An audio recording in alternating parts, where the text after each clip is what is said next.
22 जुलाई 1991 Milwaukee के दो police officers Robert राउथ और रॉल्फ मिलर को रात 11:30 बजे सड़क पर एक शख्स मिलता है जो बहुत घबराया हुआ होता है।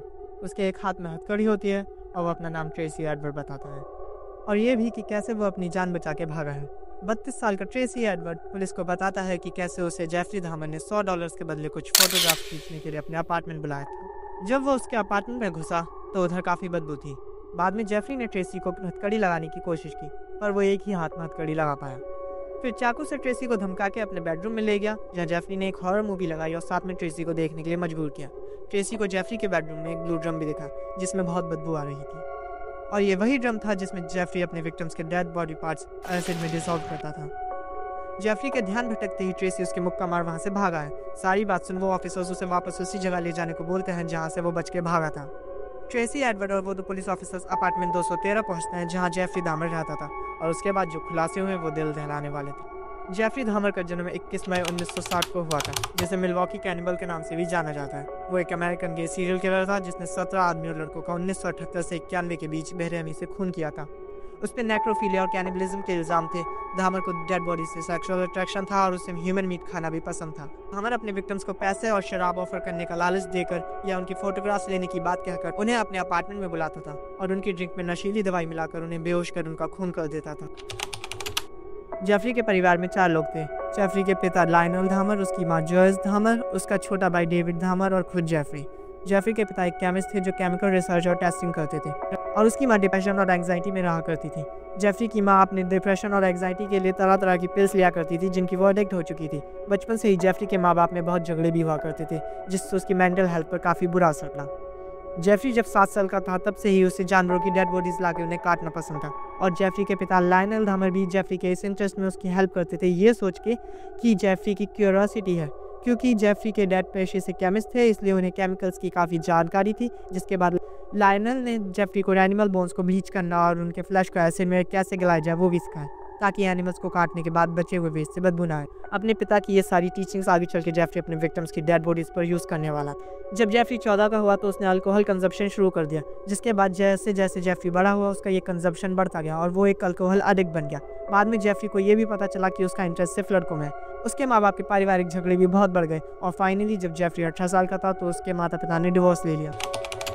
ग्रेजुएशन के 3 हफ्ते बाद जेफरी ने 18 साल की उम्र में अपना पहला कत्ल किया। लायनल और जॉयस धामर के डिवोर्स के बाद जेफरी के छोटे भाई डेविड की कस्टडी उसकी माँ को मिली और वो अलग जाके रहने लगे और उसी दौरान लायनल भी घर से चला गया जिस वजह से जेफरी घर में अकेला पड़ गया था। एक दिन जेफरी को स्टीवन हिक्स रास्ते में मिला जो 18 साल का एक लड़का था। शराब पिलाने के बहाने धामर उसे अपने घर ले आया जिसके बाद घंटों तक बात करने के बाद जब स्टीवन हिक्स वापस जाना चाहता था तो धामर ने उसके सर पर डंबल मार उसका खून कर दिया और बाद में उसकी बॉडी के टुकड़े कर अपने घर के आंगन में दफना दी। उसके बाद जब जेफरी के पिता वापस आए तो उन्होंने दूसरी शादी कर ली थी। फिर जेफरी उन्हीं के साथ रहता और बाद में यूनिवर्सिटी पढ़ने चला गया।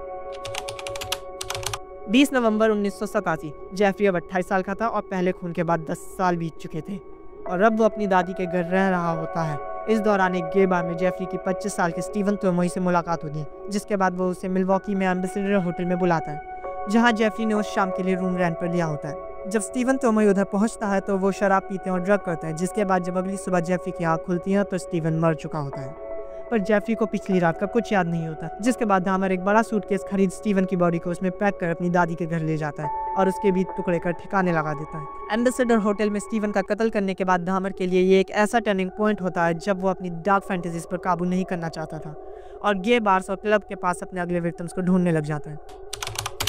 इसके बाद 1988 में 14 साल के जेम्स डॉक्स्ट्रेटर और 22 साल के रिचर्ड गुरेरो का वो कत्ल करता है।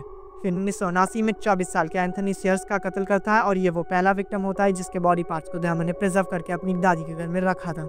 और इसके बाद जेफरी अपने दादी के घर से 24 स्ट्रीट अपार्टमेंट 213 में शिफ्ट हो जाता है जहां धामर ने 1990 से 91 तक 12 और लोगों को अपने अपार्टमेंट में बुलाकर उनका खून किया जिनमें एक 14 साल का बच्चा भी शामिल था जब तक ट्रेसी एडवर्ड धामर के अपार्टमेंट से बच के भागा नहीं और पुलिस ने उसको पकड़ा नहीं। जब पुलिस ने जेफरी धामर के अपार्टमेंट की जांच की तो उन्हें टोटल 7 खोपड़ियाँ, अलग अलग तरह के डिफरेंट फ्रीज्ड बॉडी पार्ट्स, 2 दिल, एक प्लास्टिक बैग में ह्यूमन ऑर्गन्स और 74 पोलराइड पिक्चर्स मिली जिसमें धामर के विक्टिम्स की डेड बॉडीज़ की अलग अलग पोज में पिक्स थी और उनके बॉडी पार्ट्स के उनके टुकड़े करने के प्रोसेस की भी बहुत ब्रूटल इमेजेस थी। और उस वक्त जेफरी के अपार्टमेंट की जांच कर रहे चीफ मेडिकल एग्जामिनर ने बाद में ये भी कहा कि ये किसी के म्यूजियम को खाली करने जैसा है। पकड़े जाने के बाद जेफरी दहमर पर मुकदमा चलाया गया, जो 2 हफ्तों तक चला और 15 जनवरी 1992 को उसे 957 साल की उम्र कैद की सजा हुई। इस टाइम तक जेफरी के बारे में अब हर कोई जानता था, और अजीब बात तो ये थी कि उसे जेल जाने के बाद अमेरिका की कई जगहों से फैन लेटर, पैसा और प्रेजेंट्स आते थे। 1994 में जेल में जेफरी पर एक जानलेवा हमला हुआ, जिसमें जेल के ही एक कैदी ने उसका गला काटने की कोशिश की, क्योंकि जेल में ऐसे कई कैदी भी थे जो जेफरी के क्राइम्स के लिए उससे नफरत करते थे। पर जेफरी उस हमले में बिना ज़्यादा जख्मी हुए बच गिरा।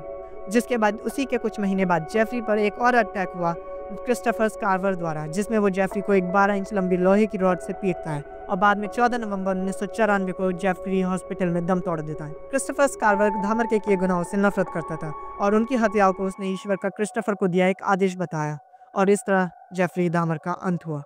The end of the monster.